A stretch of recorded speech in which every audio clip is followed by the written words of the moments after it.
Unspoken Issues.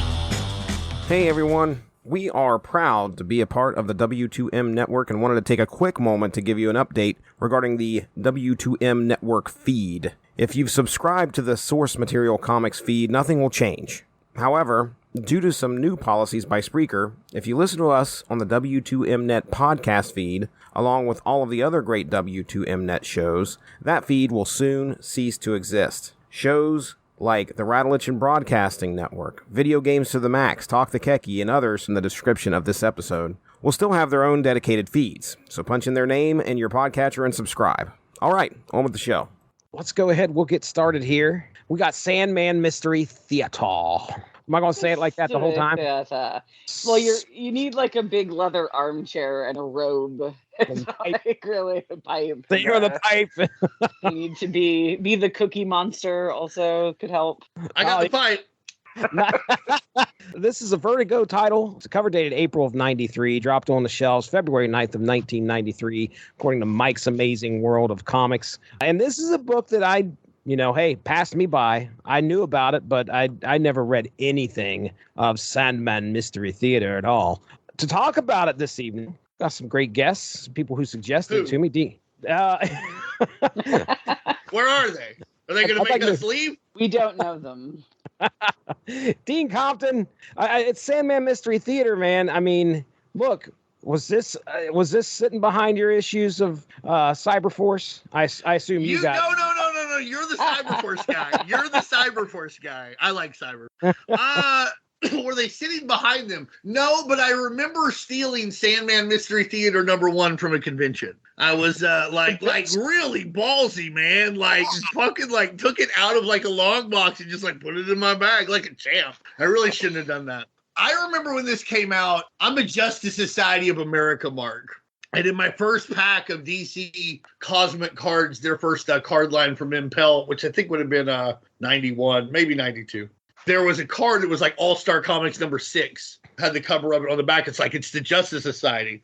I'd never seen the Golden Age Sandman or the Golden Age Flash or the Golden Age Hawkman, but pretty obvious who those three guys are, I mean, he's got the ring and he's got a lantern on his chest, Flash, red, the great hat, the great helmet. The worst hat. Incredible helmet. Lightning bolt. He's the Flash and Hawkman with the wings and everything. There's opinions there. Through process of elimination, I figured out who Sandman was. I just loved the Golden Age heroes, Justice Society. I'm an ardent anti-fascist now, and I guess there was always a huge part of me that was then because I was obsessed with beating the Nazis. World War II, you could buy All-Star Squadron for $1 at the flea market, and a lot of these guys were in it, and so I got into comic books right when Vertigo was starting to become a thing, and this is one of their first titles that aren't the titles that they bring from DC into Vertigo. Swamp Thing, Animal Man, Shade the Changing Man, Sandman, Constantine, Hellblazer. So this is one of their first launches, and so I was interested in it for that reason. But then I was like, oh, it's the Golden Age Sandman, the guy from the card, the guy from the the Justice Society. So, like I said, I pick this up every now and then.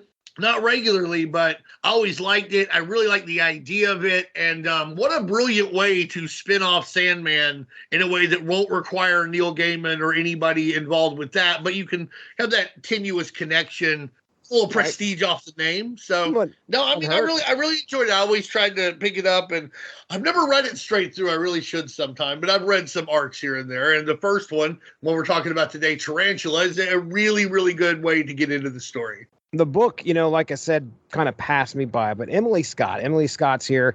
Emily, is this a book that you were reading back in the day? Oh, no, absolutely not. Okay. Emily didn't learn to read until 1996. Wow. Dean taught me. No, I am the exact person who probably should have been reading Neil Gaiman's Sandman in high school, but my nerd exposure was very different, I think, than Dean's. And so comic books in general were not something I read a lot of in the 90s, except X-Men comics specifically. Okay. I had a lot of those. And I've read Neil Gaiman's Sandman since then and been like, oh, this is absolutely what I should have been reading while it was coming out. And so for me, this particular, Sandman character was something that was only ever I was only ever peripherally aware of it because it would be something that, like, if I would talk to a comic book fan, they'd be like, "Oh, there's actually another version of the Sandman. Or, There's a that's bunch of awesome, blah, blah," Sandmans. There is. But if me as a lady who's telling you I'm not super into comic books or knowledgeable about it, that's like the fact that would get pulled out. Oh, there's actually Right. another Sandman, and I'm sure some of them didn't know half as much as Dean with his very encyclopedic knowledge of. How many Sandmans are there? Bloody hell. So there's Wesley Dodds. There's the Jack Kirby, Joe Simon Sandman. Hector Hall becomes the Sandman for a little bit. Then there's Dream, and there's Daniel. There's Marvel Sandman. I could be leaving one out. Okay. There's also Sandman Superman, which isn't really a Sandman, but it's Yeah, none of these people were going to be busting out all of that information in the context of these conversations. These were very sort of like man-splitting, like, let me tell you all about Neil Gaiman, like this was not the place to find out about, I forget all the names you just said, but those guys. So which one of you guys was the one that suggested this one? Because obviously it wasn't me, so I didn't know if was you, Dean, or was it? Okay. All right. It was too, you wouldn't have suggested it. Too busy looking for that Cyberforce run. Yeah. We are going to do Cyberforce 0 through 4 in the future, everyone. Just it's on the schedule. I can't wait. I'll have like a drink and everything. I'll be drinking that. It'll be crazy. I do believe it was a suggestion made on my behalf because I had suggested something maybe a little more gothic. Oh, okay. That fits the bill. Emily was like, hey, can we do something, gothic? And I don't know that this quite counts, but it's certainly in that direction. Yeah. I'll give it a pass. I would absolutely, yeah. A lot of dead bodies, a lot of sordid behavior, a lot of a really dark and grimy story that has a lot of shining characters, which is a very interesting dichotomous juxtaposition.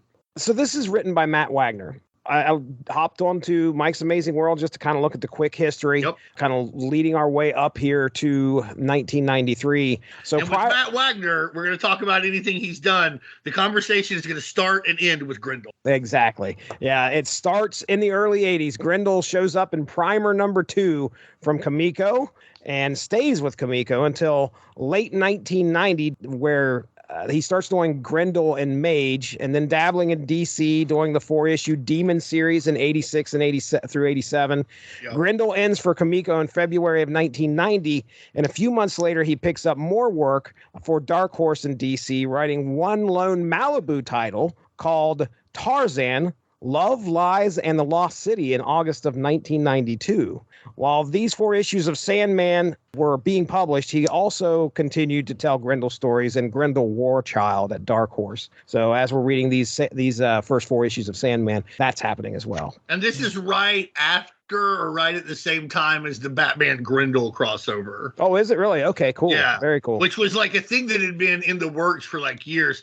Comico's later history is like really, really, really uneven. Oh, yeah. And so like there's shady deals. Andrew Reb, the guy who owns Youngblood now, like he buys Comico towards the end, and he's at least 7 degrees shy of a full thermometer. You know what I mean? Like he can't, there's something off with that guy. And like, he makes a bunch of promises he can't keep and doesn't pay people. And the Batman Grindel crossover is like under Comico. And I think that's the last time Wagner does anything in regard to Grindel and Comico. So, okay. Wow. So yeah, he's going his own way. He's taking his characters, Grindel. He'll bring Mage over from Comico to like Image Comics later in the 90s, so one of the greatest creators of all time, honestly. Certainly, you're talking independent 80s guys, got to be top 5, top 10, really, really smart guy who's done everything his own way. I have a lot of respect for Matt Wagner. Also, he's my Facebook friend, so if you see this and you listen, I appreciate you for that, brother. Shout out to you. Guy Davis, the artist for this. Name I didn't recognize, but give you a little bit of history. In 89, Guy Davis is the writer/artist for a story called The Great Marsh, and Dark Horse Presents number 36. 4 years pass, and no other work is detailed on Mike's Amazing World of Comics. And then the next entry is these 4 issues. Guy Davis because I knew he had done something awesome. He did Baker Street for Caliber Press before this, and it was like very critically acclaimed, and that's what got him this gig. And then later he'd work on BRPD and stuff like that. Done a lot of stuff in movies, storyboarding, and that kind of thing. Okay, all right. Criterion artwork and Mondo stuff. Nice, very nice. Colored by David Hornung. There we go. I found it. I could not read what I wrote, and that's indicative of me as I get older, apparently. This is the story of my entire life. I'm looking at my own notes right now, and so let's run down the characters here and what this is about. So again, like you said, Dean, this is Tarantula. We got 4 acts going throughout these 4 issues. The setting is New York, 1938. Prohibition has just ended. Our first person we're going to talk about is Wesley Dodds. He's the guy in the Justice Society everybody likes. Everybody likes Wesley Dodds. He's somebody everybody feels like they can confide in. Everybody can talk to him, and he's just kind of like that likable brother. My description here in this book, he's a businessman who midnights as the vigilante detective, the Sandman, and he has weapons, specifically a gun that dispenses gas that knocks people out. Right. And he makes different gas to do different things. Mm-hmm. You know, like he could also use a truth serum type thing and like that kind of stuff. He's a creepy motherfucker. Right. And that's why we like him. Right.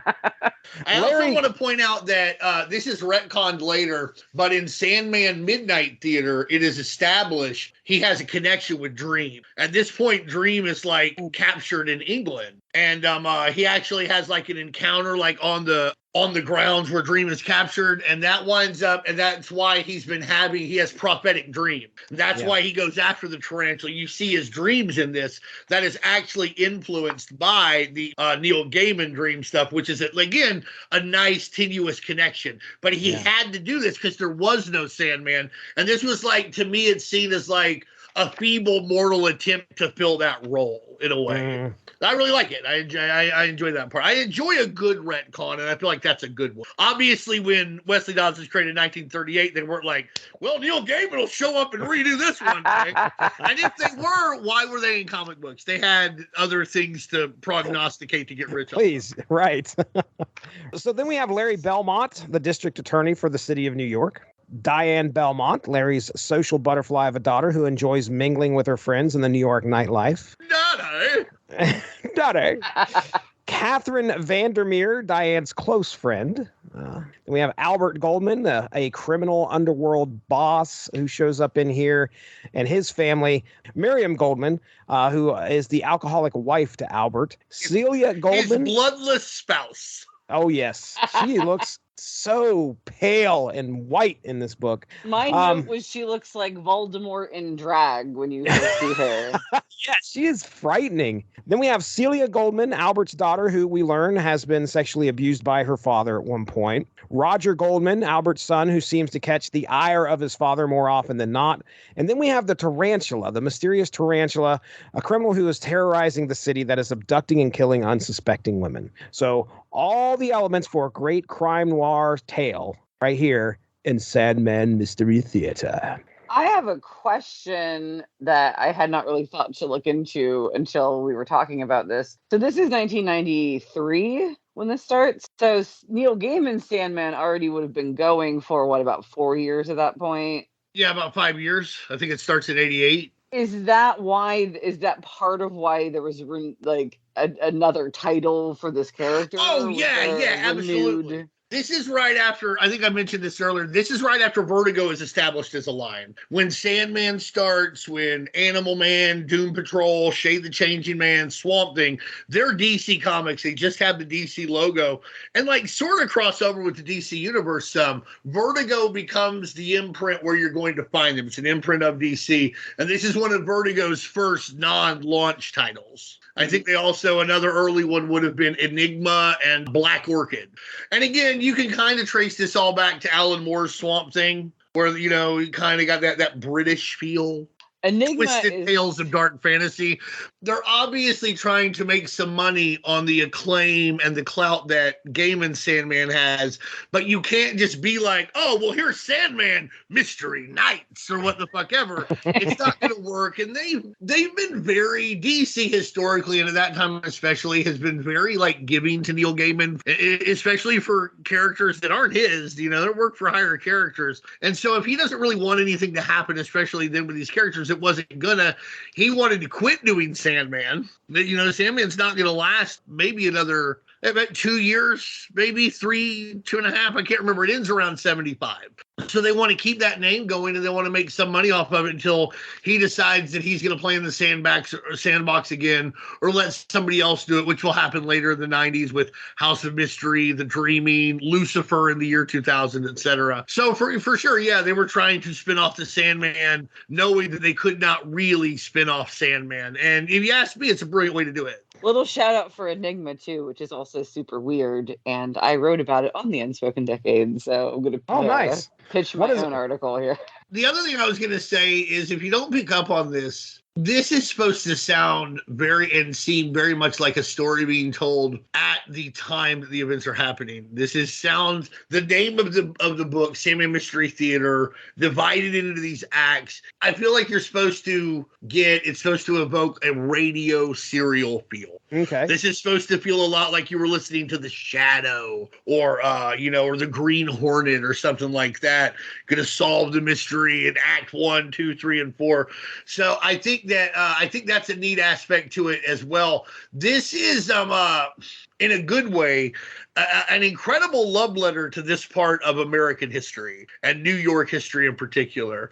And before we get into it, I think that's something that, even people who might not, like, I'm not really into any kind of superhero stuff, or not really into I don't know, the Vertigo stuff's, a little wah for me. If you like New York period stuff, I think this is a really good book for you to take a look at. Yeah, having not been alive in the 30s to verify this is true, it definitely seems to evoke that feeling, that vibe incredibly well. Yeah. And I definitely heard some like jazzy saxophone incidental music in my head as I was reading it. Right. As though it was Glenn Miller. a radio play. And a lot of the characters in this comic book have faces for radio, so it's also very appropriate. Ouch, true. Shots fired. True. It's very successful. It runs 70 issues. It has an annual. It wraps up in, I think, like early 99, maybe 98. So you couldn't have got much more out of this than they got. So, you got to give them credit. They were able to take something that you read Neil Gaiman's Sandman, you're like, how do we spin this off without his permission, without making him mad? Wow, they perfected it.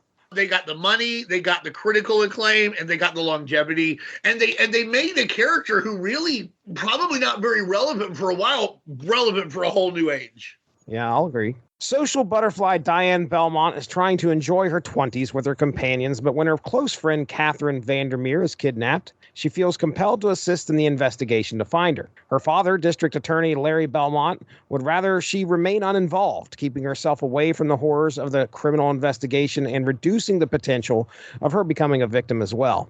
Diane has also become friends with Wesley Dodds, who has just returned to New York after inheriting his father's business, finding him more interesting than other men she has previously met. When more women become missing, one of which turns up dead, the police are scrambling to find clues. Also, there is a mysterious person calling himself the Sandman that seems to be investigating those tied to the crime as well, leaving ornate origami notes after spraying them with a gun that emits knockout gas. By the end of issue 2, the Tarantula is struck again, abducting another woman. However, we see that Diane's friend, Catherine, is still alive, and the Tarantula plans to torture this other woman in front of Catherine in order to get her to disclose some information about someone she knows. So there's a lot of mystery here. We're trying to put the pieces together. They're not all fitting just yet, but we can see we got the bad guys out there taking these women. Why are they doing this? We don't know. Wesley Dodds is on the case, doing the investigation, trying to put together these clues.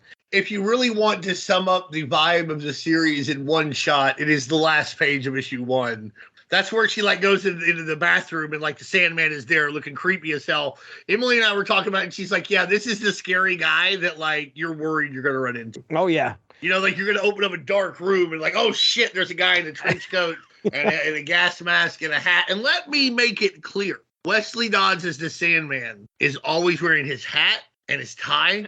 He dresses for success in that respect. Yes, he does. You know what I mean? He understands. It's not just what you do. You need to look good doing it. You're representing more than just you. You're representing the idea of a Sandman.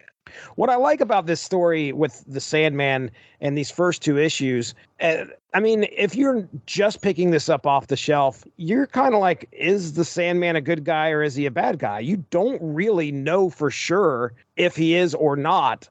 It's hard to believe that there's a lot of blind pickups of this title. It's also impossible to believe that there were none. Because, like, you got to remember, you know, we mentioned this on the Angela podcast that we recorded yesterday. Check out the archives for that, everybody. We had a blast. This is a time when Sarah Gilbert is wearing, like, Neil Gaiman Sandman shirts on Roseanne. Raven's going to be wearing, like, Sandman and Inhumans shirts on wrestling 2 years after this in ECW and then later in WCW. I would assume that, like, most of the people who picked this up had, like, knew something about it beforehand. But I'm equally sure that, like, somebody saw Sarah Gilbert and the guy who would later be on The Big Bang Theory, but who I always think, no matter what, that guy, I'm like, oh, that's David. David. Look at His David. name is Johnny When did Galecki. David get his physics degree? Good for him.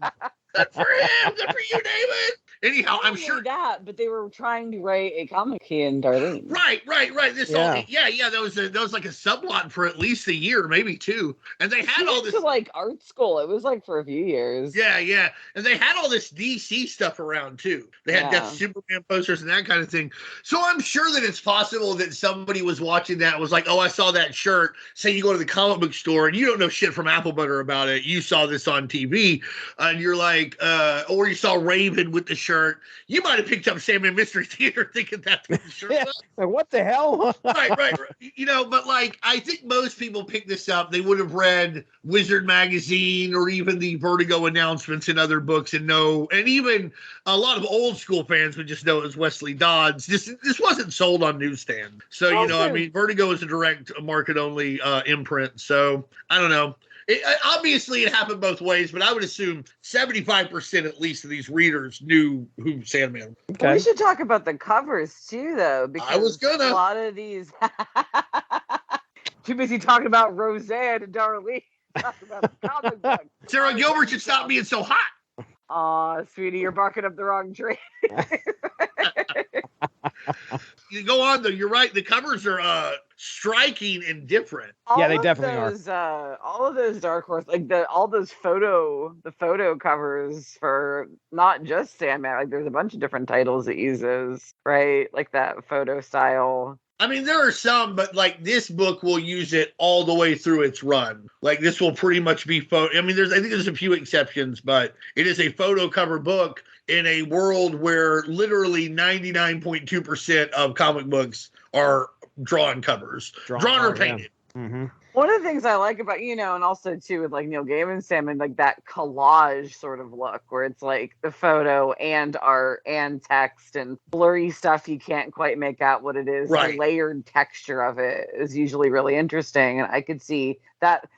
I don't remember seeing these in a comic book store in the 90s, but I can see that being really eye-catching because it just looks so different from everything else. I like the prose, the poetry on the cover that like doesn't really appear in there, where you have somebody be like, she wet her hot lips, and like really giving it that pulp radio feel that just like it's just seeping melodrama in the best possible way. But it's a great way to make something from a very certain era seem very relevant again. Yeah, I mean, also, like, you're talking about the photo covers. I mean, that's a great thing because I remember seeing it in the comic book store, and it stands out. It would stand out. And like you said, there's blurry stuff. You don't quite know what's going on. And that's the Vertigo feel, baby. That's if you read like the first editorial from Karen Berger, when like they're fucking starting Vertigo, where they're changing them from those DC titles to Animal, they're like, we want, to paraphrase, she's like, we want to make your head spin in a good way.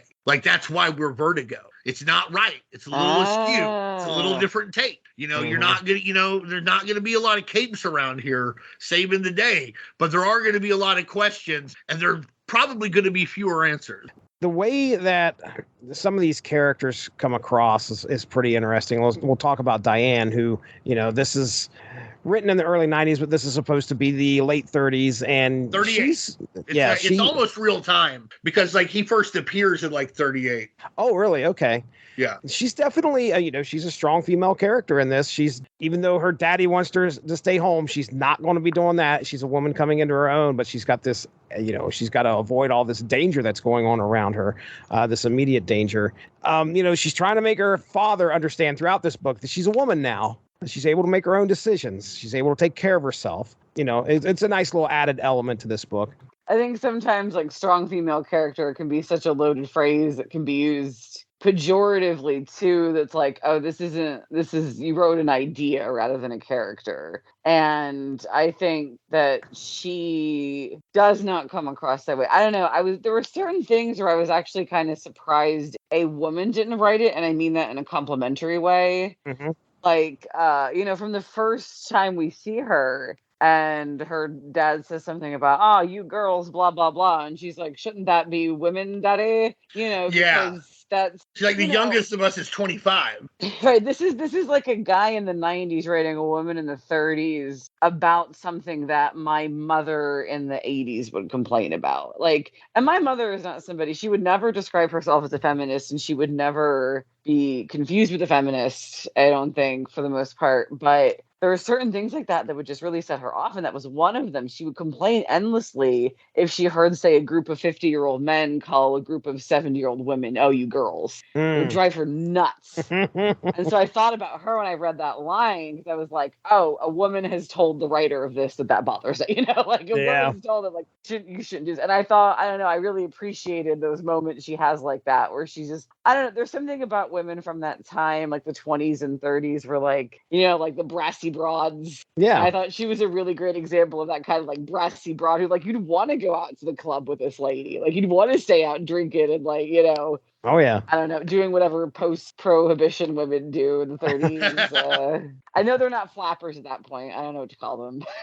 They're hitting the club, that's for sure, and mixing with the social scene. Real name dropping too. Those are really people like when they were talking about that you could have possibly seen in these like nightclubs at the time. And like, prohibition's only been over a few years. This is exactly the kind of person who would have been frequenting those clubs. Joe DiMaggio. Oh, Joe DiMaggio, man. I'm a big baseball guy. It's the best thing in the world. Outside of people, the people I love are better, but baseball, it's the best. I like baseball more than I like comic books. All right. And you all know how much I love comic books. Oh, yeah. I remember Emily's sister once asked me, she's like, what do you like better, The Punisher or baseball? And I was like, it's baseball, and it's not nearly as close as you think. Baseball is the metric he used to let me know how much he liked me. Nice. More than baseball. Wow. No higher compliment given. No. Jesse, I like you more than slow pitch softball, but other ball and bat sports, you're going to have to work a little bit. No, I was going to say, I wonder what effort I have to put in order to make my way up. I don't know what else I could do. You're great, obviously. I'm just messing. But yeah, it was cool to see Joe DiMaggio there as a guy who would have been there. Most likely would have been there at night, which is fun because most games were still played during the day. And Wesley Dodds not impressed. That's fine. He's one of those sports ball people. He doesn't get it. He doesn't have to. I get why he's not super into it, but like, man, Joltin' Joe, I was excited to see him. 56 game hitting streak, y'all. Ain't nobody really ever got close since then. Oh, wow. I just I don't know, whoever wrote this definitely did the research or just knows a lot about this time period. I liked when the two women are talking and one of them like basically is like talking about who's in the club and like calls one of the women there like, oh, there's Meyer Lansky over there. They're like, oh, you're so bad,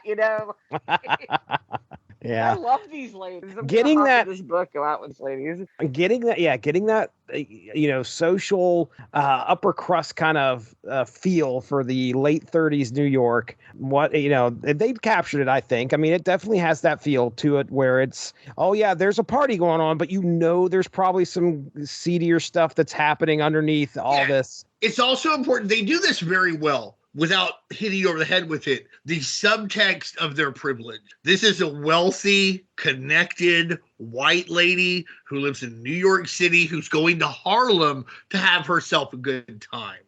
Which at the time would have been predominantly African American people. The depression is going on. There's lots of poor people around. There's lots of poverty. And like, you can feel that on the edges without them like telling you that, like, yeah, she can tell her dad to call her a woman. I don't know. There's a lot of ladies in Ohio or Oklahoma who couldn't get away with that at this time. Right. You know, and right. you like I said, they're not beating you over again, it's just this nice subtext to remind you of that. Similar to the way they foreshadow a lot of things that you'll see in issues 3 and 4 without actually saying them. But, you know, as Emily was reading, she's like, wait, is this thing going with this thing? And I'm like, do you want me to tell you or do you want to just read it? And she chose to read it. So, but I enjoy both of those things. Great foreshadowing, great subtext. Well, it is an interesting time in American history, just because you do have, like, you know, like they're going to the Algonquin and they're name dropping all these like literary people that he goes just to like be around, just to kind of absorb some of that creative energy with all these different literary figures. And like, there is a sort of like intellectual renaissance in New York at this time, both like the Harlem Renaissance and also, you know, in that other like literary circles. And I thought they incorporated all of that into it very well. And, you know, we think about like things happen, like we think about progress as happening in a linear way, in a way that it doesn't actually. And there were a lot of strides made in feminism during, like, you know, from like the early 20th century on through. Especially from 1920. Yeah, absolutely. Especially from the constitutional right to vote on, things go fast. Ladies start smoking cigarettes, and that sounds funny, but that was a big deal. And I was thinking about that. At one point, a character complains that you can't smoke cigars on planes anymore. You can only smoke cigarettes. You're right. And I was wondering if, like, is that part of him being upset because, like, oh, now women can do something I can't. But I thought that they got a lot of that stuff in there. They slid it in a way that just added to the atmosphere rather than having to, like, tell you a lot of these things. What's interesting about the whole cigarette comment that you're talking about there, and this is the early to mid 90s. And they're starting to kind of like buckle down on the whole cigarette thing too. At this point, now I remember I worked at Kentucky Fried Chicken for up to like 99, 90, but I know for a fact in 97 we still had the little tin ashtrays out there on the yes sir. Oh, 100%. I started working at Wendy's in 99. We 100% had those little ashtrays. I started working at Hardee's in 97. I was there till 99. We had a smoking section the whole time. So I'm curious if he was. I mean, this is 93, so I don't know if the movement to stop secondhand smoke was going on. I would imagine if anything, it's in its nascent point where it's starting. I remember there were laws starting to be passed in Arkansas that were like you couldn't smoke in like a government building anymore, and there was like uproar from people. People were like, I did not spend my Marlboro miles on your taxes for this. So there was genuinely though an uproar, and it would eventually spread, from there. But that's where it started, Arkansas, around 93, 94, around there. I'm in New York City in 2001 because of September of 2001 because I have great timing. And I think I only lived there about 6 months before the smoking ban went into effect there. It was like early 2002 where they banned it in bar. And that was a huge deal. Yeah, that's big. No bars and no restaurants. And because, people were like, it's a fucking bar. You're telling me I can't smoke in a bar? What the and a crazy notion to, so many people. And I think anybody under the age of 30 listening to this is going to be like, what are you talking about? Now you have to find a bar that will let you. If there are any youths out there who have never experienced, the smoking sections in restaurants just used to be a different part of the restaurant. It's not like, there wasn't even a wall. It was just a different part of the restaurant. Yeah. I remember we had a divider that had planters in it. It had fake plants or whatever. And one side of it was smoking and one side wasn't. But there were the booths, were what the fuck? But you're not right over it. The Goldmans get introduced, I think, in these first first two issues, especially the first issue where we get to see definitely a very dysfunctional family. Gets a little uncomfortable. Hard to believe this ruthless mobster was unable to provide a solid family foundation for his daughter and wife and son. I legitimately, I mean, they draw them in a almost grotesque way. Like, I mean, they really do. Guy Davis does a great job with that. I legitimately thought when we first see Miriam that there was something like wrong with her. Like, not just, oh, she's an alcoholic, or like maybe that she was almost like a super like she's like white. Yeah, she's white. Her skin looks like it's almost kind of sagging off of her a little bit, and hair of whiter shade of pale. It just isn't good. The son, you see the son in the first issue. He's just kind of like sitting alone in a room in the dark. Weirdo ass, like that guy from Sin City shit, just sitting around in the fucking dark. What the fuck's going on here? What are you doing? Like Goddamn weirdo, get the fuck out of here. Dad and his associates walk in, and he's like, "Sorry, Dad." And he just kind of gets up and leaves. And yeah, he's. I'm gonna go drink in the dark room somewhere else. We live in a mansion. That's the thing, like, bro, if you want to drink in the dark, like, you live here, you have a room. Right, dude. I'm not against you drinking in the dark. That's not what makes you a weirdo. What makes you a weirdo is doing it in a spot where somebody could, like, happen upon you, like, for no reason. Like, there's something wrong with you. Go drink in the dark like a good person does. Your own room, your space. So we end up seeing, I mean, what do you think of the tarantula? I'll ask you here, Emily, the tarantula. I'm staring at the screen right now where the tarantula who first shows up, hooded character, got, it's a very, very, very scary looking guy who's taking these women and chaining them up and actually killing a couple of them. What are your thoughts of the villain here? He is definitely drawn very, very creepy. There's also his associate that we aren't told a lot about for much of the book, who's just like a woman under like a lacy veil of some kind. And like, again, like the art does not shy away from just depicting them as like grotesque or shying away from depicting things in a very ugly fashion. Like when we see Catherine, we see her face all beaten up, and like they do not shy away from drawing it like very like ugly looking, like very like, like this is, even like I think one of the first panels in the book altogether is a dream the Sandman is having, and he's dreaming about like the woman in the veil, and he's got like, and it devolves into like this body sculpture a la like the show Hannibal, where it's just like from page one, you're like, this is like horror. There is like bad stuff going on, and we are not going to rosy it up at all. And the color palette is like super muted, which makes it somehow more grotesque than if it's like really bright and garish. And so I think you immediately get the like unhingedness of this character, and even if you don't necessarily get a lot of specific information, like the presence, it's palpable. It's also interesting too that you get like, especially once you read more and you're like, and you start to figure out who it is. I think most people are going to figure out who these characters are before you get to the end, but like not me. Not me. But it's interesting, but you also like contrasted with that, you get this like bickering. They're bickering with each other. Right. You can tell that they know each other somehow really well, and they got this. And so for allies, they don't seem to be in the same book, let alone on the same page. Right, they're not on the same page, right? And since they're not on the same page, it's like, it's not that necessarily suggests incompetence, but it is an interesting contrast with that like really truly scary imagery and that scary looking character doing these really horrible things, and then them bickering between each other. It makes it even more like grotesque somehow. And what we don't know throughout these first two issues is why the tarantula is doing this to poor Catherine. Like, we get that they want information. They're trying to get information from her about somebody, and you don't know what in the world they're going on about. They give you a really good clue, because in their bickering, she's insisting, like, I don't know anything. I don't know anything. The woman in the veil makes a remark about how she has to know something. I know how he gets basically like in when he's like in his glow.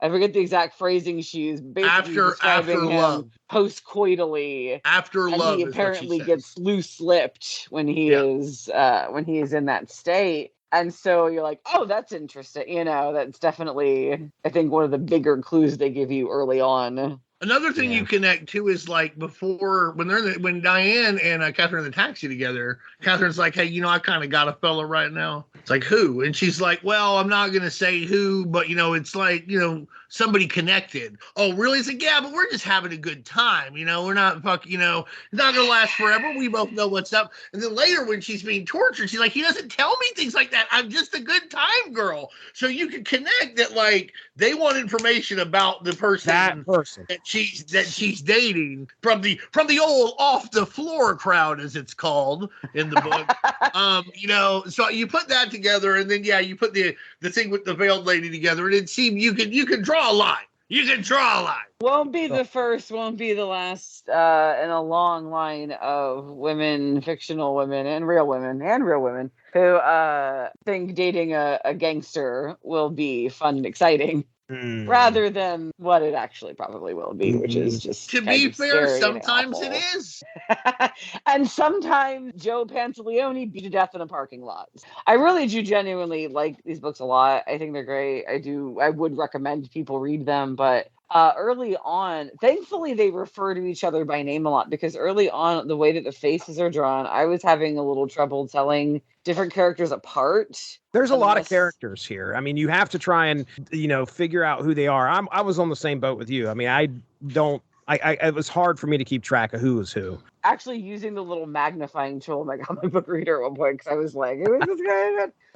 Especially, there's a lot of there's cops, and there's a retired judge, and there's this district attorney guy, and there's all these mobster guys, and it's all a bunch of like guys in hats. Yeah. And I'm like, which guy in a hat is this? And a brown suit and a tie. Well, men wore hats like gentlemen then. Have to figure it out by context. I also want to talk a little bit about Wesley Dodds, just as a person, just as apart from being the Sandman, and I found him to be a really intriguing character. I think much like Diane, if he was somebody that I met at a party, I would be very interested to talk more to this guy, because he kind of just seems like a little weirdo, like in a good way. Or like, this is the guy who, well, like Joe DiMaggio is being Joe DiMaggio, he's writing like snidey little poems about the people at this party, and you're like, this is clearly the guy you want to sit next to. It's like the line in Steel Magnolias when she's like, honey, if you don't have anything nice to say, come sit by me. You're going to go sit next to Wesley Dodds' party, I think, just to hear the things he's going to say about these people. Yeah, he seems like very well educated, in my opinion. I mean, he definitely pulls that off. He seems also kind of tortured. Anytime that you see him outside of being the Sandman, of course, he's been up all night doing Sandman shit. And somebody will run into him and be like, his eyes are all bloodshot, and he's been up all night. And it just seems like there's a bit of, he's haunted by them visions as well, by the visions that he keeps seeing as he goes to sleep. Definitely got a different view of the world than a lot of other people would probably have, in my opinion. And that makes him unique. So. I mean, I think his dreams, force him to engage in activities that, like, I don't know, the right word is it that he would rather not, but like, what he laments about it is the force aspect. Like, he is compelled to act on these things. That's why he's trying to solve this crime in particular. Lots of goddamn crime in New York City to solve. You can walk around for a little bit. You don't have to look very far to find somebody that should get goddamn gas gunned. But, like, this is what he has to do. I like how both good and bad he is at, like, breaking into places. He gets into places and he gets out right as he's getting caught. And then later you see him, like, learn. Because, on the job, where like later he's like, I ought to set a trap so if somebody comes around this corner, then I'll hear him and I can go. Because like the DA catches him, he gets caught in the bathroom. The one guy catches him and like hits him in the back of the head, so he gets bloodied up. I mean, which he has to hide from Diane when she comes to see him at like, I think it's in issue 3 at like 3 a.m. Yeah. But like, it's great to see these first steps. It's almost like you're getting to watch him grow as the Sandman, and so you're growing with the character. I think he's a great character, and I think that I think it's cool that he's a little pudgy. They wanted that, and it works. It's like this guy, if you're not careful, will come across like Batman. He's a rich guy. He's got a butler. He has gadgets. He has a gadgeted up car. He's really smart. He's always like aloof. Green Arrow in his nascent days, early days, it's Batman with a bow. He has an arrow car and an arrow cave and a sidekick, and he's a rich guy. You know what I mean? If you're not careful, this could have gone the same way. And they take great pains to make this guy a different kind of rich bachelor, super eccentric superhero than Batman. And I think it's pulled off very, very well. I called him a dweeb a couple of times in a way I think offended Dee a little bit. I don't think it was said with love, I think he was a very dweeby in a very likable way. I mean, this is a guy who's folding little origami things to put on, and he's telling Diane not origami. I learned it in Japan, I'm really surprised that people weren't figuring stuff out because he was leaving that at the scene, and I don't think too many people. He's freely handing out origami in both personas. He's very anti-slick because he'll do these slick things where Diane and her father are coming out of their house and he's just there to give him a ride. You want a ride, guys? And people notice him not being slick, but it still works. He still gets away with it. He's a weirdo rich dude, number one. Also, number two, the cops that are on the case aren't the most socially aware guys. We see them engage in torture. One of them uses the N-word, which we'll talk about in a little bit, I'm sure. So you know what the most important thing to them on this origami is? There's a note. They would never think that this being folded up was a clue. They're, oh shit, what the Sandman write? They would unfold it. And they don't travel in the same circles as Dodd. Now their connection is the DA guy maybe, but so the people who should be able to make the connection won't. In my opinion, I get what y'all are saying. I don't disagree, but I just don't think this cop is not the kind of he's beating somebody with a fucking rubber hose. I don't think he's the kind of guy origami. That's Japanese. Here's the thing. Folding art. How's this getting over there? What's this? Find some people who have been in Japan. I just don't think that guy. At one point, he forgets to look and see. They're like, oh, so it was this milk company? Yeah, who gives a shit? Well, it shut down 4 years ago, man. Maybe we should check it out. What was this truck doing out here? So I just don't think that these are the Keystone fucking cops to an extent with police brutality. You're talking about the Law and Order Special Vigilantes Unit. They ain't. That's not who they are. No, that is not. But at the same time, he's handing Diane origami, and her dad is a district attorney. It is not out of the realm of possibility. Her dad will be like, oh, he's leaving origami on these bodies. I said that was the link, but I don't even know if those guys would write they would probably write in their report weird ass folding note. they you know what I mean? I'm gonna give this one to them until I think. Listen, it goes 70 issues, and spoiler, at some point, she absolutely knows he is. I know.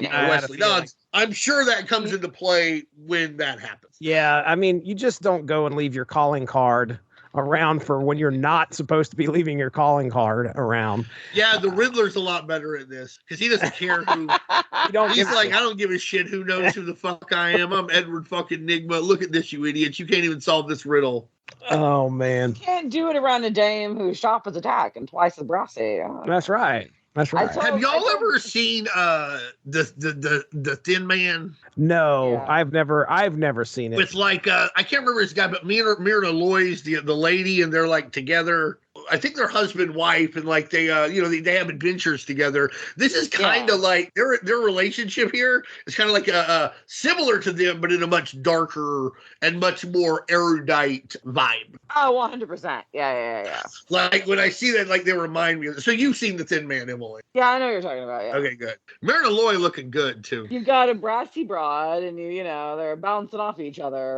Right. It's very. I know I've asked you to watch it with me. Did we ever watch the Hudsucker Proxy? I've been very busy. It's very that, though. It's very that. Jennifer Jason Leigh is a reporter, and she's very I'm gonna get the big scoop, and she's, These, like I said, they're more erudite, but their banter's kind of similar, but the vibe is obviously more sordid because New York 1938 Vertigo DC Comics. Vertigo DC Sandman Comics. Mystery. All right. Act 3 and 4. That's right, 3 and 4. The mystery deepens as we begin to see signs of these crimes pointing to Albert Goldman, a criminal that law enforcement has had their eye on for a little while. We get a closer look at Albert Goldman and his family, his alcoholic wife Miriam, his incestuous relationship with his daughter Celia, and his disappointing son Roger. As Sandman continues to investigate, a step ahead of the police, Diane continues to dig as well, hoping for clues to find her friend Catherine. By the end of issue 3, Albert's daughter Celia is the next kidnapping victim, taken by the Tarantula. Signs are now pointing the police to Albert's son Roger. And when the Sandman arrives at the Tarantula's lair, he is able to stop the veiled figure from killing Catherine, while the hooded figure looks to kill the Sandman, but ends up electrocuted by some exposed wires. So just kind of paint the scene there. Sandman shows up, and it turns out there's two people. We were talking about the veiled figure from earlier, and the hooded person that we were probably referring to as the Tarantula is there. So now the Tarantula, the hooded figure's dead. Now, when the tale finally reaches its conclusion, we see that the veiled person is actually Celia's mother, Miriam, and the hooded figure was indeed Roger. Their motivation? Revenge. The pair knew that Albert was funneling the fortune to Celia, and the two would be left with nothing. And that are issues 3 and 4 of Sandman Mystery Theatre. This is a really good mystery. It had you on the hook. You didn't know. I mean, there were clues laid, and if you went back and read it a second time like I did, you could see, especially my favorite part was the end of issue 2. You see him with this fire poker. It looks like just a big metal bar with some spikes on the end of it. And the Tarantula is pointing it at this other girl, saying that he's going to beat her to death in front of Catherine in order to get some information. And then you see that same thing in Albert's hands as he's poking the fire at his house. Oh, it's Albert. It's got to be Albert, right? But then you find out, like, shortly after that, it's not Albert because he has no idea where Catherine's at. He's on the phone with somebody asking for Catherine, and it turns out, oh, yeah, that's right, she's disappeared. So it's not him. It's a good mystery. I mean, I'm on the hook the whole time throughout this thing. Well, this shit gets dark. Yeah, it does. It's real dark, first of all. Even beyond the story itself, like, I thought the mystery is good, the story is good, but, like, I really was ready for more of these characters at the end, too. Like, I think they did a great job building this whole world. It felt very lived in. You felt like you were in New York City. I was ready to go on the next adventure with the Sandman, to see Diane figure out more and more, that's who this guy is. So I think that's probably the greatest compliment that I could pay it, as Dean told me. He's like, oh, that's the best compliment you could pay, saying you wanted to read more. I don't want this to sound too creepy or whatever, or terrible, but, like, it is sick and twisted and well done when, like, Celia starts to turn things on. Like, she's abused as a kid, sexually abused, but now she's running the show. She got her dad to do whatever because, he kept this secret, and also apparently sickly, he just, likes it and everything. And when she has sex with him and that look on his face, it is grotesque. It is like, it is incredibly like you can tell that he is enjoying it, but you can tell he shouldn't be in the same drawing. It's why it's really wild. I'm glad that, like, they decide not to kill I'm sorry that the other ladies die, but I'm glad they decide not to kill Catherine. She is in a bad way, though, with her rib all bad and her wrists. Apparently. Yeah. She was, like, chained up for, like, a week or what the fuck ever. So who knows if her wrists will ever heal properly at the time, because medicine's ain't what it is now. I also enjoy how, like, apparently he Sandman uses the gas in different ways. Like, he can use it to knock out a dog, or, he uses it to knock out Miriam, and it doesn't work as well because, like, she drinks so much, she's used to sedatives. And I think, and then, like, she goes after him, right? with the axe and everything. And like the axe is she's old, so that's a bad weapon for her. What she should have had was like the knife, like the guy from Madison Square Garden. That made it here. Carnage coming, because that's a smaller weapon. She might have been able to get in there. The axe is kind of heavy. It's kind of long, you know, at least. The Madison Square Garden guy, he'd have had a knife. He knows what he's doing. Emily, I mean, I does he do this shit around the house all the time? Does he bring that guy up? Gosh. Here's the thing. I think he wants to keep the knife guy at Madison Square Garden bit for you. Like, I get different bits. Okay. All right, then. Like the wallflowers different game. I get different. The wallflowers different? I don't. Okay, so like I would like somebody would be talking about something and I would act confused. Like they would be like, "Oh, baseball." I'm like softball? Like, no, baseball, throwing it overhand. I'm like, softball, like underhand and stuff. They're like, no. And I was like, so what's the difference? They're like, the difference? And I'm like, yeah, what's the difference? And they started complaining, and I would start singing, the only difference. I'm like, the difference is a song by the Wallflowers. I got you. And I did this for like a year. Like, and nobody ever got me. They would be like, oh yeah, what's the difference? Like, the difference is a song by the Wallflowers. The difference that I'm talking about right now, though, is blah, blah, blah. And like, we eventually had to quit the game because like, they got so tired of it. They got so tired of getting caught. So anyhow. Infuriating. When he started doing it to his brother instead of me, I thought it was the funniest thing in the world. When he did it to me, it was the absolute most infuriating thing in the entire world. So I think the Madison Square Garden knife guy bit is hilarious because he doesn't do it to me. So I'm very sorry for you. It will continue. I can look forward to that, I'm sure. He loves it. I don't care what you say, Jesse. You love it. You're right. You're right. And much like the difference game, like they always fell for it. And like about a half second before like I said it, they realized what was happening. And it's too late. It's too late. It's just gonna happen. And I can see it in your eyes when we do this every time. That moment, you're like, God damn it, he did it again. How did he do this? And I'm never gonna stop. No one can stop me. Although Sandman did stop the tarantula, and good for him. Yes, so now the socialites of New York City can drink in peace again. Yes, they can. Yes, they can. Until the war. You know, Roger definitely had some issues, especially after he killed like the second lady. Like he comes back up and he's talking to his mom. He's like, I don't know if I could do this. I really don't know if I could do this. Did you see her eye? Her eye. It popped out like it was bad. These two have gotten in over their heads, or at least Roger definitely feels that way. I think Miriam is too soused to even think straight most of the time. I think Miriam is right. She's like, you love it. I don't know. Don't we find out he cut up a dog? He killed. Yeah. He got kicked out of two different. He got kicked out of two different schools. One time he beat up a teacher, and the other time he cut up a dog. Yeah, he's into this. He's trying to act innocent. You know, know. Listen, he feels like completely emasculated by his father. That's why there's a scene where he goes to kill his dad and he can't do it because he's utterly emasculated. And this is how he takes it out. This is where it goes. Okay. You know, he's a bad person who was brought up by a worse person. Yeah, and that whole family. You see that scene then, and then you have to start to wonder, like with the other stuff, how much of this was maybe her pushing her own grotesquerie onto him. Like, how much of this was him learning at somebody else's feet? Right. Like, was he just naturally like psychopathic, or was this somewhat learned behavior? Did he jump or was he pushed? Catherine doesn't die. Celia gets taken by the two, right? At the end? I can't remember. Yeah, I mean, it seems, she doesn't get killed as far as I remember. I assume she winds up with the money.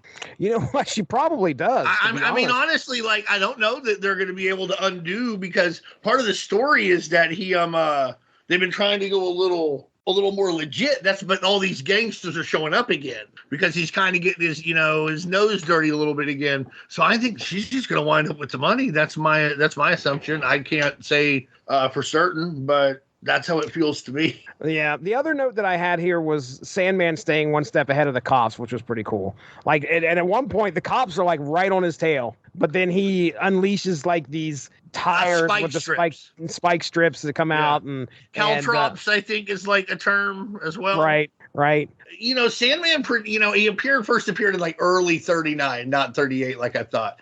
I'd have to look it up, but like him and Batman around the same time, so it's neat to see, like this, basically he has his Sandmobile. I mean, I thought that was a really cool moment too. One of the things they pull off, which is really difficult in any medium, but especially in a comic book, is it's a lot like The Godfather in that, like, you watch this movie and it's really, really good, but goddamn, not a lot happens. A lot of it is just people yapping at each other. And these first 4 issues are kind of similar. Most of it is just people talking and you trying to figure out what's going on and who the relationships are from the talking. But when it hits hard, like in The Godfather, it hits fucking hard. It does. You know what I mean? And that's what happens here. You get a car chase, big fight. You get him like just fucking talking down motherfucker where he's like, yeah, she was just the mastermind. You're the one who did everything. Great lettering again. I forget who lettered this book, but they did a great job on it, making Sandman seem even more intimidating. You get really a little bit of everything here. And when you get it, it super pays off and hits hard. And that's hard to do in like a movie or a novel or anything, but especially in a comic book, which is like supposed to be a little more even between visual action and verbiage, but it works here. I can't give this any lower than like a 96. Okay. I want to ask you here, Emily, did you know who it was before we got the big reveal? Was that something that you were able to put together yourself? Because I think there are clues here enough to where you possibly could, or were you surprised when you finally saw it? No, I was not surprised. I think they laid enough clues down by the end. I wasn't surprised who they were. I was surprised the direction the story took. Like when I was trying to figure out their motive, I was more surprised by some of that stuff than anyone's identity, for sure. Okay.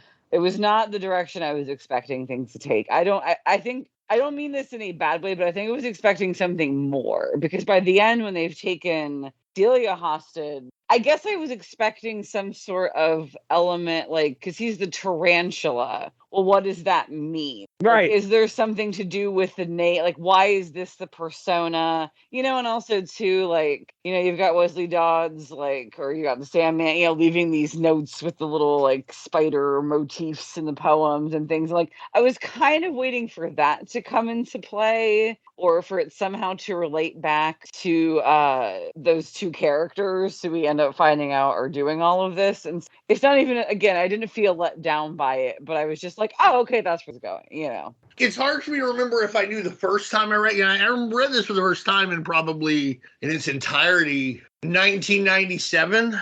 Okay. I read the first like 2 issues. Like I said, I stole the one and I bought the next one, and then my comic book store either closed or they didn't have copies of this. I don't remember then. Okay. But like obviously this time I knew, what I mean? Like, Yeah. I know how to get to the store now. I've been. This is aimed at like probably 15 to 25-year-olds. And I think if you're at the lower end of that, it's probably not super transparent, so you have fun trying to kind of figure it out. If you're at the upper end, there's not really a lot of mystery here, but the craft is great, so you don't care about anything else. You're really not looking. You want the stuff we talked about. You want that vibe, that motif, that feel. You want this to be a really good period piece, and it is. You're not so concerned. You're not so concerned with whether they fool you with the mystery or not. Also, their cast isn't big enough at this point to be able to fool you a whole lot. Like, it's not Wesley Dodds. It's not Diane Belmont. It's not the 2 cops. It's not the terrible dad guy. It's not Celia. It's not it's not the judge. Like, these things. So who's left that you've been in more than 2 panels? Shout out to the judge, who's a great character we haven't talked a lot about. I do love the judge. He says, my Bono's no longer pro because I retired. Right. I like the idea that he was trying to be a good judge and he kind of got forced to retire, and he's like, I really shouldn't have. I could still be doing some good. He's a great character, just a really fun guy, always trying to give people brandy. Like when she faints in the office or whatever, and like he's like, here, sip on this brandy slowly as she wakes up. How's that gonna wake somebody up? Here, quick, shotgun this beer so you can wake up. Hey, shoot this pure grain alcohol, this fucking Everclear, and get your head going. It'll cure what else? Yeah. It will. It will. I want to talk about, obviously, the one thing we've only like kind of brushed up against, and that is there is a, they use the N-word in the comic, racial epithet, like the cop guy's like, I used to have a sister, but she married a, whatever. I think this is a time of like Pulp Fiction and stuff, so they're trying to make things like this guy's not a good guy. Like I said, he tortures the accountant. That Sandman, I guess, also tortures, but it seems like he tortures him, but at least the guy, like, doesn't get beaten, right. Or something. But he's this one of the good torturers. The good torture, right. Well, Sandman's also like, listen, I won't hurt your dog. So that's really important to me, I was genuinely worried about that. I was like, if he hurts this dog, me and Sandman are going to have some words. I only want my heroes to hurt dogs that like jump on them or like attacking them. And then, shit happens. But back to the racial epithet. I think this is a time with Pulp Fiction. People were like, they were trying to write things where it's like, this is what they would have said. So I think that's what's going on here. At the same time, you could have used a different word. It would have had the same effect. I get you're trying to tell me that this guy is an asshole with no family. He's a bad person so that like when he goes after the Sandman, there's no ambiguity that you want the Sandman to win, get away, get over on. But at the same time, I just think, I don't know that was necessary. I highly recommend this, but I do want a content warning. There's some graphic stuff in here. I can't remember another racial epithet in the 4 issues. There may have been one. Yeah, I think that was my issue with it more. It's not even because there's a very long conversation to be had about like, yeah, in art, should you make it more realistic? Is that at the expense of the person this is being affected by? Like, yeah, okay, maybe it would be more realistic if this cop in the 30s is using racial epithets. But if you're asking a young black kid to read it, right? Do they want to have to be seeing that over? I think there isn't necessarily a right or wrong answer. I don't think people are going to have one answer to that. But I think, because you have guys like Samuel L. Jackson who would be like, or Jamie Foxx are like, absolutely, that should be there. Sure. And then you have other black people who are like, nah, I don't. There's no need for that. If it's something that deals with race, for instance, and you don't have these characters who would be using the N-word, not using it, I think maybe that's a little different. And this because it's the only time it happens in a book that doesn't really explicitly discuss race in any significant way. They only even really mention it a time or two. It does sort of stand. You're like, whoa, where did that come from? Yeah, it stands out. It definitely. Well, in their defense, it's an ongoing series, so race does come up in the 70 issues. In fact, I'm only talking about these 4. Right, that's what I'm saying. Though is like you're saying in these 4, this is the only time it happens. It could be leading to other things because I know it's a subject that comes up. It doesn't come up in the next story arc, but the next story arc, I think, is The Face, and it takes place in Chinatown. And there are also racial epithets in that one. But like you said, it's weird because you're like, hey, if there were more racial epithets, it would be better. That's a weird thing to say and feel, but like... it's a stylistic choice. You were making a choice to have a certain level of, this can be a loaded term again, but like a certain level of realism. Right. The book about Chinatown, it would almost feel weird if you didn't have these cops saying racist things about Asian people. It would almost, but again, the whole thing takes place in Chinatown. So it's also about how like racism is bad. Don't get me wrong. I'm not trying to be like, boy, sure, it's great when they go in there and use those, bad anti-Asian terms, because that's a real, it's a problem we're having right now. Sadly, it's reared its ugly head again. But it is to say that it paints the other side of the people who are the bad people very, very clearly, in this. And like, if we're doing a 30s period piece, it makes a certain degree of sense. And like you said, race is central to the story, so it makes even more sense in a way. So again, I don't know exactly what happens, but I assume that should be a moment that somewhere in the 70 issues we're going to come back to. Boy, that cop is a batshit crazy piece of trash, torturing motherfucking civil liberties, violating racist. Right. But by God, he is getting paid a lot of overtime. 2000. Can you imagine New York City, 1938? It's like, could you give us $5 for like bread for these homeless people? Yeah. Could you approve 2,000? Was it, how many hours of overtime? 2,000. It was 2,000 hours of overtime for the cops? Yes. That's a thumbs up. Big approved stamp. Right. It's like that meme. It's like Money Machine go, brrr. Sorry, Money Machine broke. As far as my final thoughts on the 4 issues here, I was entertained. It was a great mystery, in my opinion. I think, I knew the reputation that Vertigo sort of had back then. This was for mature readers. This ain't Stormwatch. No, it is not. You are not going to see Fuji punch some big baddie across the room. It's not happening. From Cyberforce ain't running through that wall at the time soon. No, he is not. It is what I expected, and it was one of the few early Vertigo books that I've read that I've really, really enjoyed. We talked about Sandman last night, the Neil Gaiman Sandman, and I remember reading something. I think it was around 2000. I think I got something from the library, and I sat down and I read some arc of Sandman. I don't know which one it was. I enjoyed what I read, but it wasn't something where I was like, man, I've got to come back to this, because I just remember sitting there going, there's a lot of words on this page, and I am not that. I just give me some Eternal Warrior. I went back to my long box of Eternal Warrior and just started reading there. Where's the guy with the Uzi, Neil? I'm a simple man. I just want simple things, okay? But give me Bebop, give me Rocksteady, 2 mutants, 4 lasers. Let's do this. Boom. Bebop, Rocksteady, I am rock ready. Bebop and Rocksteady Mystery Theater. Oh, dude, why not? I would read that in a heartbeat. Everyone would read that. Why not? Wow. But so that being said, who killed Ray Fillet? Get on the horn, team. All the people. Let them know. Oh man.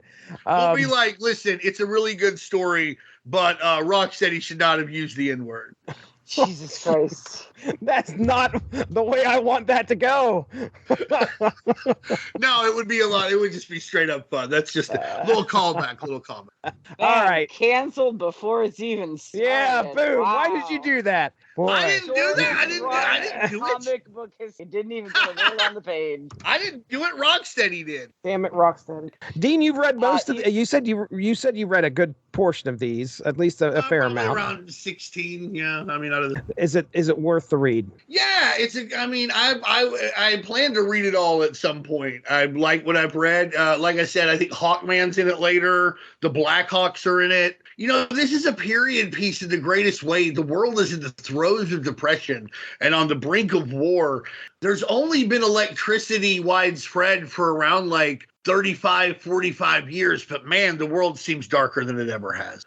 And you need a dark hero to take care of these dark villains in this dark time. But what will that cost this hero? And how can he help find himself? And I've read the last issue a few times, and it has a nice ending. It all wraps up really nicely. I will tell you that the characters you love in this, they do not, they're all there. Wesley, Diane, Humphreys, ride or die Humphreys. Let's get Alan Moore to write the Humphreys Alfred crossover. Oh, woo! Yeah. We'll get let me ask. We'll get Phil Jimenez to draw it. All right then.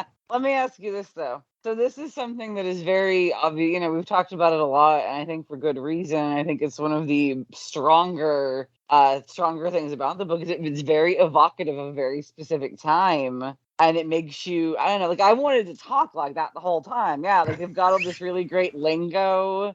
You got all the groceries, Dame, all the great. All the groceries. I wanted to use that. So I had to get in there before we ended. And what do you think about it as a 90s comic book? This is something that is written in the night. Where do you see that, if at all, on those pages? It has an historic significance as one of the first of the second wave of Vertigo books.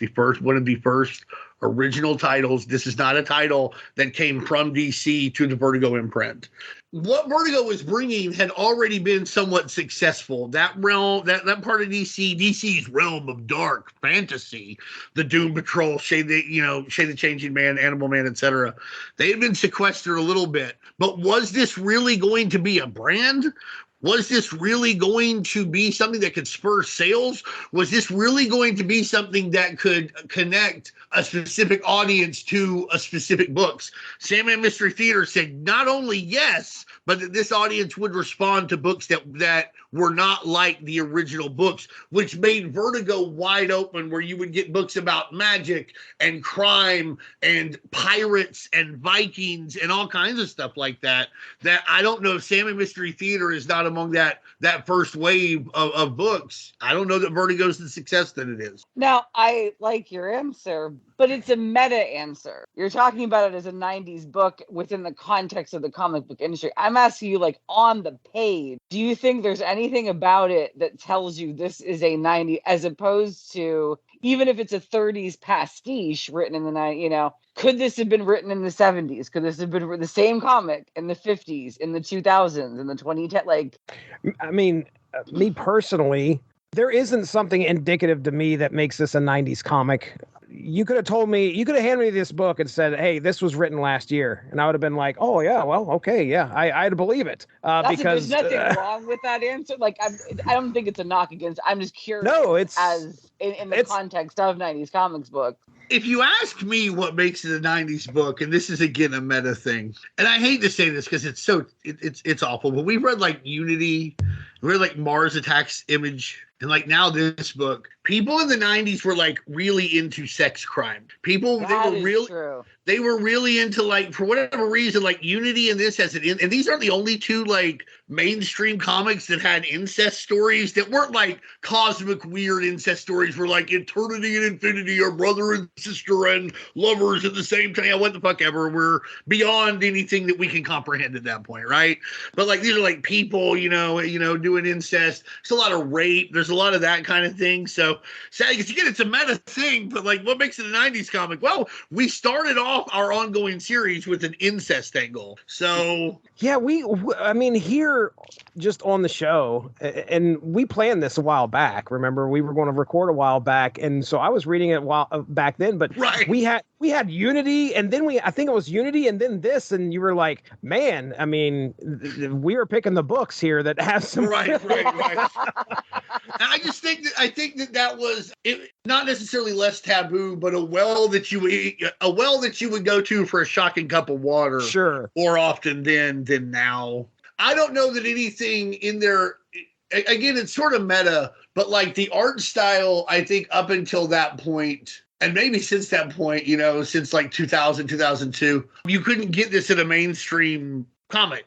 Like this is a DC comic. Before this, before Vertigo, like no mainstream. It would have been hard to see this anywhere but like Epic or maybe in a graphic novel. And then later it would only be something you'd see at Image. I don't know that the story itself is necessarily 90s centric. I don't know. I've never read it with that in mind. Maybe next time I read it, I'll think about that. Sandman now, like as in this character, Wesley Dodds, is he still palling around out there doing some stuff in the DC universe? I don't know. I know they recently brought the Justice Society back, but I've not kept up with it.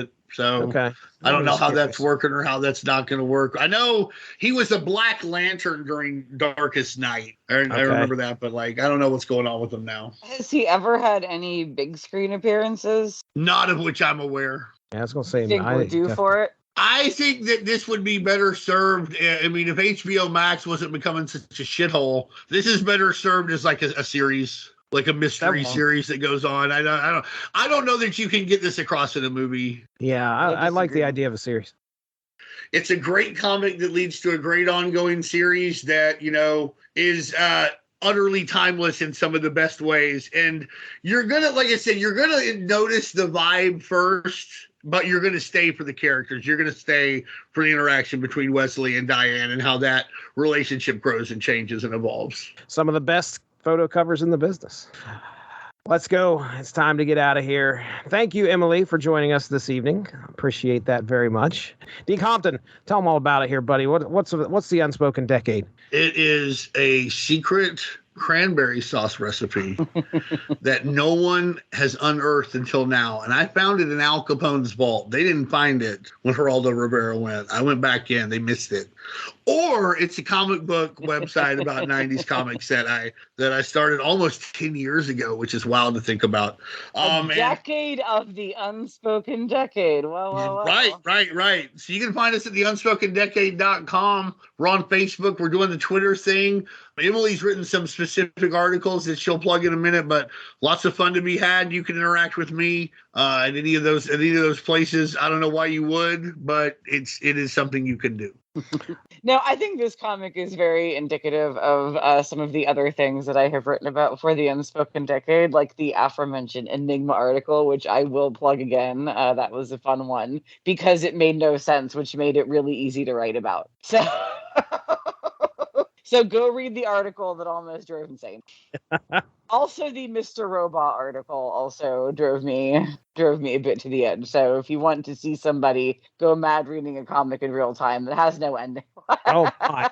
You're shaking your head. I don't know why. There's something about that. It's a good article. I mean, it's a good article, but there was something about writing about that comic was harder than any other comic. It just there was something about it. I couldn't explain it if you haven't read the comic. Like there's just something about what's the company? Techno Comics. There's something about the vibe of that whole company that like sits with me in a way I can't explain. It's there's so many ads for Techno Comics in that comic. So even if you don't read the other ones, you learn a lot about them by the end. Oh. And there's just something about, like, again, it's like thinking about the Black Lodge in Twin Peaks. Like, you don't want to think about it too hard in case you end up there. There's something about the world of that comic where I'm like, if I focus on it too hard, I will somehow be in the world of Techno Comics. Wake up. Enslaved to this weird, evil lizard god. I don't know. I don't remember. There's a lot going on. I also think that my Bill and Ted and Punisher 2099 articles are an awful lot of fun, too. So check those ones out.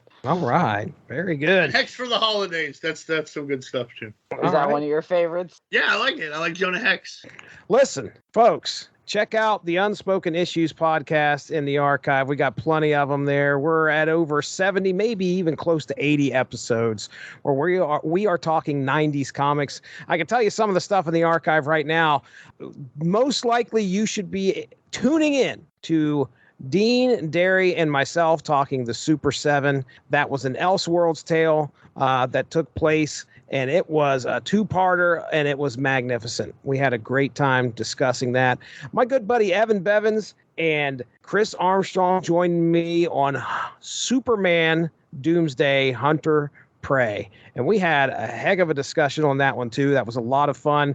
A lot of splash pages in that thing, and there was some, my goodness, was there some violence happening in that thing? Just a little. The Source Material Comics podcast, you could check that out as well. Should be able to hear me doing a solo podcast, spend about 20 minutes talking about the Cheetah Men. All right. Yeah, there was a game called the Cheetah Men, but it was also on Action 52, which came with a comic. That's right. Yes, a Cheetah Man comic. And I dropped it all out there for about 20 minutes, and you get to hear me experience that first time reading it live. You can hear Slots, me and Mark Radlich talking Slots, and then 20 minutes at the end of that is just me and him going down a rabbit trail trying to find a movie that had a scene that didn't exist in it. A lot of fun. But hey, Slots was good too. Good book. You can hear us talk about it. That's it. I'm done. That is Emily Scott. That's Dean Compton. I'm Jesse Starcher. Thanks for joining us here on the Unspoken Issues podcast. We'll talk to you soon. Have a good one. Bye-bye. Thanks for joining us.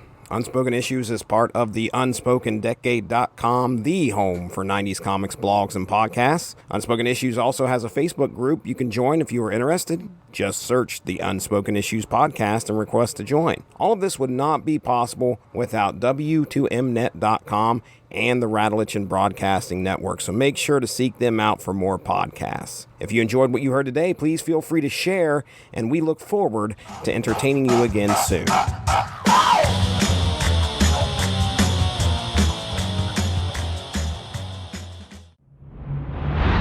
Let me ask you this, buddy, Jesse. You worked at KFC. What was your go-to, bro? I know you worked there. I know you had to eat something. What was your favorite thing to eat? You have no idea how much I ate there. Oh my gosh. Oh, I do. I worked at Hardee's for like 2 years.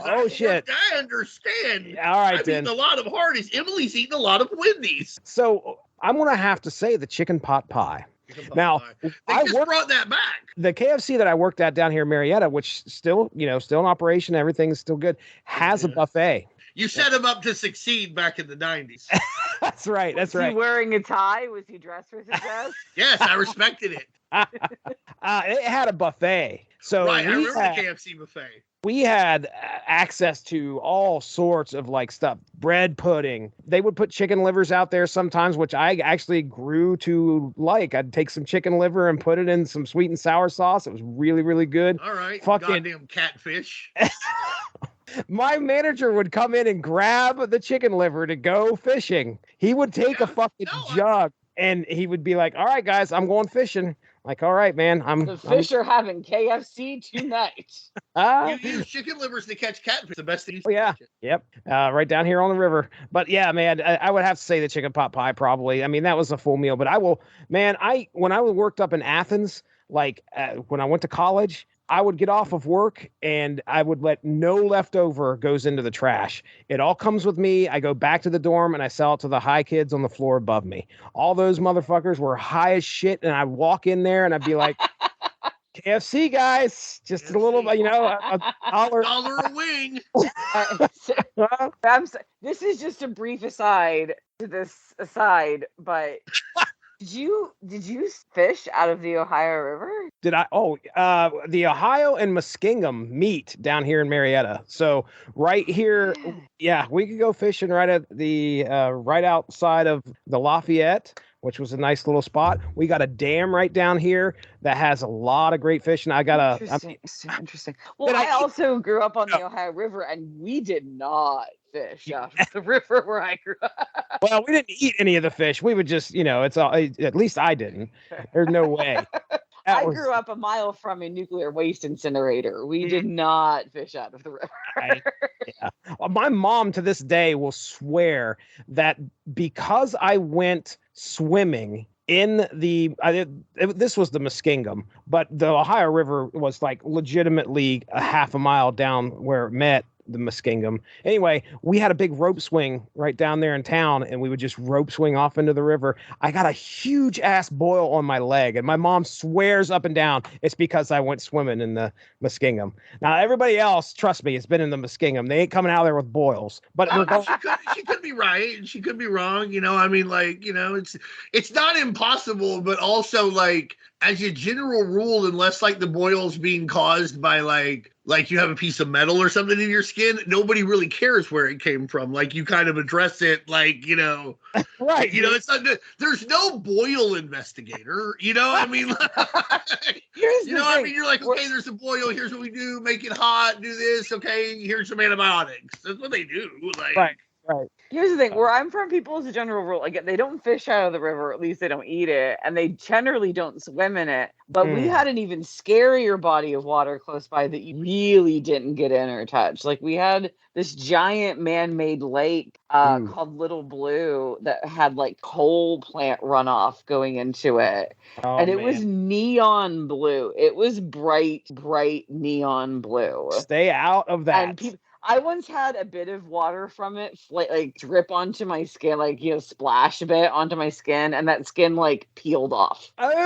She got the boil that you got. Yeah. Like your mom was right, Jesse. Like that's like, are you in Little Blue? Horror movie stuff.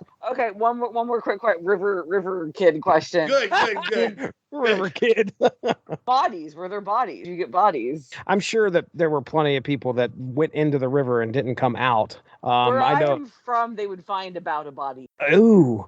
I guess this maybe the way that washed up right there. That is not a common occurrence here. I'll tell you that much. So back to the Hudson River. Right there in New York. Which you also do not want. Never. I've heard the same thing. Yeah, you don't want to get into that thing. No. Wheeze. Unspoken Decade, cranberry sauce. What's the difference? Wallflowers. Go ahead. Guy with the knife, Madison Square Garden. He brings cranberry sauce along so it can look like he stabbed somebody. Well, wait. Cranberry sauce, it's out of the can. You can't eat it that way. We're adding one to the bingo card. Ohio River. All right. Don't Now you swim, can go. Don't eat the fish. Don't eat the fish. Do not eat the fish. If you find a hand on the shore, don't pick it up. Oh, no. Don't. Not unless it's your hand. If you find an origami crane, make sure there's a note on it. Right. All right. Good one. Very, very good. Very good. Very good. So how did you like Hunter of Prey? As if you couldn't tell, I never read a whole lot of DC in the 90s. There was some stuff that I picked up, but I knew all about the death of Superman. I've read that, did that actually on the podcast, but I've never knew the origin of Doomsday until I read that book. I think I may have looked some stuff up online just trying to put pieces together, but for the longest time I thought, and I think this was a kind of like a prevailing theory before Hunter Prey came out, which was not too long after the death of Superman or the return of Superman. A lot of people thought it was something that Lex Luthor, I think, sent into the sky or something. Right. But anyway, yeah, the origin of Doomsday and how he comes to be is like one of the most brutal origins. Pretty brutal. Yeah, it is, dude. It is. I liked it. I thought it was a pretty good book. We had a good time talking about it. And yeah, Evan Bevins. I don't know if you've ever listened to him, but Evan is definitely he's the kind of comic book reader who, he's not enticed to the violence like I am. Image guy. I want to see swords through people's heads. I want the blood, the gore. I loved all that. He really enjoys the goofy side of comics, but to have him come on, he was like, did it have to be a baby? Did it have to be a baby?